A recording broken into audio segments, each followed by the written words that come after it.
네, 바로 이어서 갈게요. 좀 애매하게 끊겨가지고, 대관계 부분은 다 끝내고, 갈 수 있을 것 같습니다. 다 끝내고 조금 더 볼 수 있을 것 같아요. 대모항쟁까지. 일단 한번 볼게요. 다시 조금 이제 앞부분을 보면, 그러니까 모든 유목민족들이 마찬가지인데, 그냥 부족별로 흩어져서 생활할 때는 뭐 개별적인 전투력은 아무리 강하다고 해도 큰 규모로 뭉치지 못했으니까 그렇게 크게 막 위협적이진 않았어요. 근데 전체 부족을 다 통일하게 되면 큰 세력으로 성장을 하게 되겠죠. 그래서 굉장히 위협을 느끼게 되는데 그래서 고려 입장에서는 안 되겠다. 여진을 한번 손봐줘야겠다라고 생각을 해서 한번 정벌군을 파견을 했었어요. 그때도 마찬가지로 윤관이 갔었는데 이때는 실패하게 됩니다. 그 원인이 뭐였냐면 여진애들은 주력 병력이 기병이에요. 근데 고려의 주력 병력은 보병입니다. 그래서 일반 말하고 사람하고 기동성의 차이는 어마어마하거든요. 그래서 이 기동력의 차이를 이제 좁히지 못하고 결국은 이제 실패를 했었고요. 그래서 이제 윤관의 건의로 해서 17만의 기병 부대를 특별하게 만들어내요. 그게 이제 별무반입니다. 그래서 요런 이제 특수부대, 기병부대를 만들어서, 물론 이제 기병만 있는 건 아니에요. 뭐 보병도 있고, 다양한 병과가 있는데, 이제 주력이 이제 기병인 특수부대를 만들어가지고, 여진을 실제로 정벌을 하게 되죠. 그래서 그 지역에, 동북 지역에 9개의 구성을 쌓았다라고 해서 동북구성이라고 얘기를 합니다. 하지만 이 지역은, 너무 춥기도 하고, 그렇게 막 수비에 너무 어렵기도 하고 해서 결국 1년 만에 반환을 했고요. 이렇게 이제 일단락 되는 것 같았어요. 그런데 이제 여진족이 다시 한번 부족을 재통일하고 엄청나게 막 성장을 하게 됩니다. 그래서 아예 금이라고 하는 나라를 세우게 됐고 거란을 정벌한 다음에 더 큰 제국이 돼서 이제는 고려에게 4대 관계를 요구해요. 그러니까 쉽게 말하면 신하국이 되어라 라는 걸 요구했는데 당시 이제 정권을 잡고 있던 애가 이자겸이라는 놈이었습니다. 이자겸 우리 배웠잖아요. 근데 이 이자겸이 자신의 정권을 이제 유지하기 위해서 전쟁이 아니라 그냥 안정을 택하는 거죠. 그래서 요구를 수락하게 되면서 고려가 자신을 어버이로 막 모시고 하던 그런 애들이었는데 갑자기 우리의 위에 이제 나라가 되는 우리가 신하국이 되는 상황에 놓이게 된 거죠. 고려 입장에서는 정말 충격적인 사건이죠. 이러면서 참 안타까운 상황이 나타났다라고 보면 됩니다. 그리고 이제 대외 교류를 한번 보게 되면 주로 이제 송이랑 많이 교류를 했겠죠. 그래서 사신도 가고 뭐 유학자 뭐 선진 문물을 좀 적극적으로 수용하고 그리고 고려의 특산물을 이제 판매하는 이런 형태가 이루어졌고요. 이때 이제 국제무역항은 병난도였다라고 하는 걸 생각을 하면 됩니다. 일단 개경과 가까운 예성강 어기 이제 하구 쪽에 위치해 있고요. 여기를 통해서 특히나 아라비아 상인, 그러니까 이슬람 상인이라고 보면 되겠죠. 이들이 이제 굉장히 많이 들어왔고요. 이들을 통해서 이제 고려의 특산물이나 이런 것들이 이제 전 세계에 판매가 이루어지면서 이거 어디서 온 거야? 그러니까 꺼레야 하다가 이제 코리아가 됐다는 이제 그런 썰이 있습니다. 그래서 코리아로 서양에 알려지게 되었다. 이제 이렇게 보는 거죠. 그래서 병난도는 개경에 일단 가까운 이쪽 위치하고 있어요. 그 다음에 몽골과의 관계를 조금 봐야 되는데요. 몽골이 이거 뭐죠 이거? 왜 오타가 있지? 징기스탄이 아니고 징기스칸이죠? 징키스탄 왜 이렇게 오타가 난 거죠? 자 어쨌든 요 칭기즈칸이라고 하는 게 맞을 것 같아요. 칭기즈칸. 뭐지? 왜 이렇게 적었을까? 어쨌든 13세기 동북아시아는 새롭게 칭기즈칸이 마찬가지로 몽골도 부족별로 막 이렇게 흩어져 살았고 우리가 흔히 몽골족이라고 부르지만 몽골족 안에는 굉장히 다양한 뭐 부족들이 있어요. 뭐 피레이트라든지 오이라트라든지 여러 이제 부족들이 있는데 그런 걸 다 통틀어서 우리 몽골족이라고 하고요. 어쨌든 이 몽골족을 이제 칭기즈칸이 다 통합하게 되면서 엄청난 세계 제국을 건설하게 됐죠. 대영 제국을 제외하고, 그러니까 뭐 섬이나 뭐 이런 거 제외한다면 대륙으로 이렇게 땅 넓힌 것만 보면 정말 전 세계에서 가장 큰 대륙을 세계를 제패했던 것이 바로 몽골이었다. 지금 몽골 생각하면 좀 상상이 안 가지만 지금도 물론 몽골 땅 커요. 그렇게 뭐 사막이 많고 쓸모없는 땅이 많아서 그렇지. 어쨌든 이런 몽골이 이제 서쪽에서 조금씩 이제 점차 동쪽으로 동북아시아 쪽으로 건너오게 됩니다. 그러면서 이제 기존의 요 동북아시아의 패자로 군림하고 있던 금을 공격해서 점차 성장을 하게 됐고요. 우리 그때 이제 PPT 통해서 봤지만 남송이랑 같이 이제 금을 공격을 해서 몽골이 이제 금 지역을 다 먹게 된 다음에 남송까지도 이제 공격을 해서 완전히 다 중국 전 지역을 제패하게 되죠.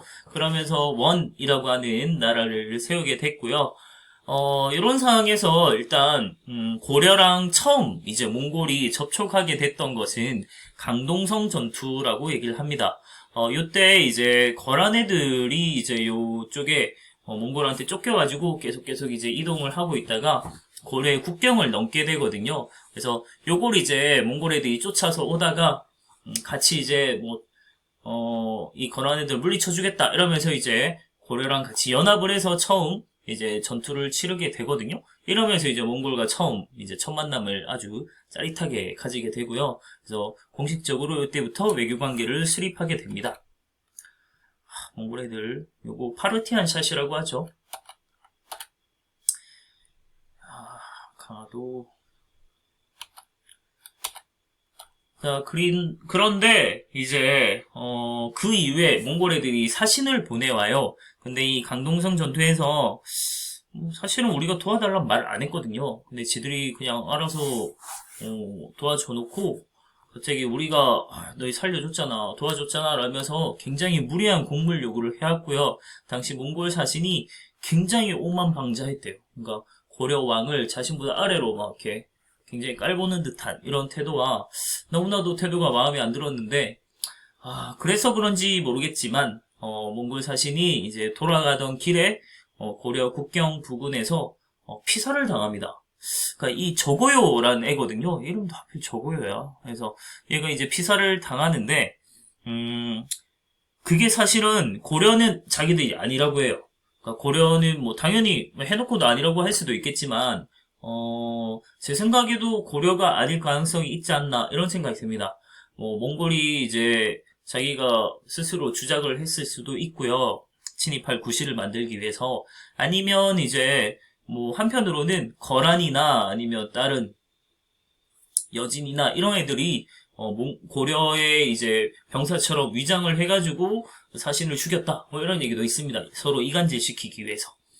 어쨌든 중요한 사실은 몽골 사신이 고려 국경에서 고려를 넘어오기 전에 고려 안에서 죽었다는 얘기입니다. 그래서 이걸 구실 삼아서 몽골이 침입을 하게 됐고요.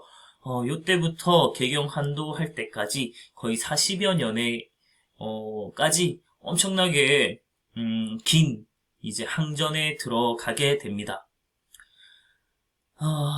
그래서 처음 이제 침입 때는 이제 살리타라고 하는 총대장이 이제 쳐들어왔고요. 그래서 기주에서 박서나 뭐 김경손 이런 사람들이 잘 막아내기도 해요. 근데 이제 다음 2차 침입 일단 막아냈지만 여기서 기주를 피하고 그냥 바로 국경으로 수도로 쳐들어가거든요. 그래서 개경이 거의 함락 위기를 맞게 되면서 항복을 선언하게 돼요. 당시 이제 고려왕이 고종이라는 인물입니다. 그래서 강화를 맺고 다루가치라고 하는 일종의 뭐랄까요? 고려 감독관이라고 할까요? 그래서 그런 이제 지방관 비슷한 이런 애가 이제 파견이 되고 하면서 이제 강화를 맺고 약간 이제 숙이고 들어가는 것처럼 했는데 요거에 이제 반대했던 게 이제 최씨 문신 정권이에요. 최후 때인데 그래서 최후가 끝까지 항전하자라고 하면서 강화도로 천도하게 됐고요. 그러면서 이제 끝까지 저항하게 되는 상황이 나타납니다. 그래서 끝까지 버티고 있다가 무신정권이 몰락을 하게 되면서 몽골과 강화를 맺고 개경으로 한도하게 되죠. 우리 아까 그 무신정권 할 때 얘기 봤죠. 근데 왜 강화도냐라고 하는 걸 한번 생각을 해봐야 되는데, 일단 강화도라고 하는 건 섬이잖아요. 일단 몽골 애들은 내륙국입니다. 바다가 없어요. 그래서 해전이나 뭐 이런 수전에 대한 경험이 좀 부족하지 않겠냐라는 생각도 있었고, 강화도로 가는 이제 바닷길이 굉장히 좀 험하다고 해요. 그러니까 개경이랑 좀 가깝거든요, 사실. 그렇게 먼 이제 섬은 아닌데, 그런 점도 있었고, 또 강화도는 개경이랑 좀 가깝기도 하고요. 그리고 고려는 이제 세금을 이제 조운을 통해서 거뒀어요. 그러니까 조세를 거두는 운반하는 제도라는 게 조운 제도예요. 이게 이제 바닷길로 수로로 통해서 이제 이루어지거든요. 그러니까 우리는 이제 우리나라 같은 경우는 거의 다 산지가 많잖아요. 그래서 육로가 잘 발달이 못 됐고 세금을 거둘 때 전부 이제 바다나 뭐 바다를 통해서 이렇게 조운을 통해서 이제 주로 세금을 걷어갔거든요. 근데 강화도 거쳐서 이렇게 개경으로 들어가는 거예요. 그래서 개경으로 들어가지 않고 그냥 강화도로 이제 바로 조운을 통해서 세금을 거둘 수 있는 그런 위치였다라는 게 굉장히 중요한 이점이었고, 그래서 강화도가 또 생각보다 굉장히 커요. 크고 막 땅도 괜찮고 그래서 농사도 지을 수 있고 굉장히 좋은 땅이었다고 해요. 근데 한 가지 우리가 생각해 봐야 될 점은 지배층만 이제 도망간 거고요. 사실은 일반 남아있던 하층민들 백성들은 그냥 진짜 그냥 몽골 애들한테 그냥 놓여져 있는 상태죠. 그래서 실제로 이걸 막아냈던 사람들은 그냥 진짜 하층민들이 정말 자기 목숨 지키기 위해서 이제 맞서 싸웠다라고 보면 됩니다. 몽골 애들이 우리가 끝까지 이제 버티다 보니까 굉장히 국토도 많이 황폐화 됐고요. 항룡사 구충목탑이라든지 초조 대장경 판전이라든지 여러 문화재가 손실되기도 했고, 또 크나큰 건 이제 백성들이 너무나도 많이 죽었겠죠. 근데 또 한편으로는 강화도로 천도했던 요 무신정권에서 세시 무신정권이 부처의 힘으로 몽골 애들을 물리치겠다 라면서 8만 대장경을 조판하기도 하죠. 그러니까 지금 입장에서 생각해보면 8만 대장경은 정말 잘 만들었어요. 너무나도 중요한 우리의 문화재 중에 하나지만 과연 요 시기에 이게 참 어이없는 얘기잖아요. 8만 대장경 만든다고 해서 몽골 애들이 물러가지 않거든요. 그 마음은 이제 이해가 가지만 이걸 만드는 비용이나 뭐 이런 노력이나 이런 걸 생각해 봤을 때 정말 필요했을까라는 생각은 좀 들게 되는 거죠. 자, 그래서 이제 강화를 맺는 과정을 잠시 보면 최씨 정권이 이제 마지막 최이라고 하는 인물이 김준에게 피살이 되면서 무너졌고, 그 뒤에 이제 김준은 또 그 부하였던 임년은 자기 아들이었던 임유모에게 이렇게 각각 이제 제거가 되면서 이제 무신 정권은 이제 완전히 무너졌다라고 보면 되고, 그러면서 이제 문신들이 왕을 이제 잘 설득해서 화해를 맺고 개경으로 환도하게 됩니다. 그래서 무신 정권이 완전히 붕괴가 됐고 개경으로 한도를 하면서 이제 몽골과 강화를 맺게 되는 거거든요. 근데 끝까지 버틴 게 참 대단하기도 해요. 거의 세계를 제패했던 애들인데 오랫동안 버티면서 고려는 주권도 인정받았고요. 풍속도 인정받는 조건으로 강화를 맺었고요. 단 내정 간섭은 있었고 그래서 우리는 원간섭기에 들어가게 됩니다. 하지만 몽골이 고려를 정복하는 게 아니고 고려라고 한 나라는 여전히 유지되는 형태인 거죠. 그리고 좀 특이하게도 부마국, 사위국이라고 하는 희한한 이제 지위를 갖게 되는 결과를 가져오기도 했습니다. 아울러서 또 생각해 볼 부분은 개경 한도를 거부하고 끝까지 이제 항쟁을 했던 건 삼별초라고 볼 수 있겠죠. 삼별초는 진도랑 이제 제주도 이렇게 거쳐가면서 끝까지 저항을 했는데 그 부분에 대한 평가는 사실 갈려요. 그래서 대몽 항쟁에 맞선 엄청난 영웅이다.